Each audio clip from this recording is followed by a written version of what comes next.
L'aporta és una acció que fa el Centenari per reciclar. Consisteix en que 4 dies de la setmana tenen que treure un cistell de plàstic. El dilluns no recullen la bossa, el dimarts recullen l'orgànic, el paper i el cartró.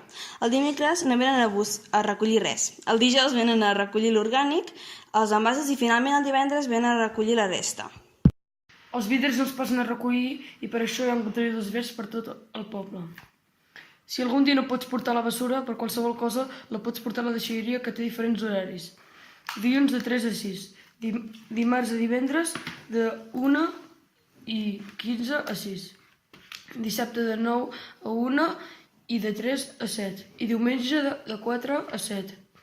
Si hi hagués algun dubte tindríeu que trucar al número 639 15 24 43, que podries trucar de 9 a 1.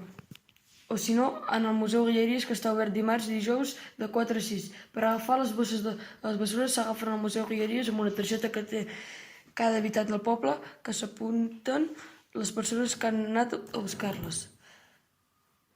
I també serveix per entrar a la deixalleria si vas fora de l'horari. Si perds la targeta, tindries que pagar 2 euros perquè te'n donguessin la de nova. També fan recollida d'oli usat per reciclar. Pots anar a buscar un pot. Al museu que el primer pot val 1,10 € i després, a mesura que els van portant plens, te'n donen un nou buit i l'oli el fan servir per fer gasolina biodièsel.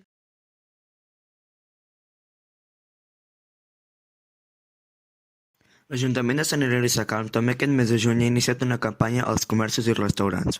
Aquesta forma part de les accions que estan al Pla Local de Prevenció de Residus, aprovat a través del ple de l'Ajuntament a l'any 2018.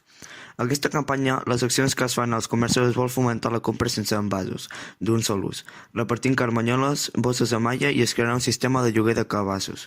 Si s'utilitza, es podrà participar en el sorteig de 20 kits de productes per fer compres sostenibles. Durant la campanya, tots els comerços amb productes de proximitat i utilitzin materials compostables i fomentin el reciclatge se'ls acredita com a comerços verds.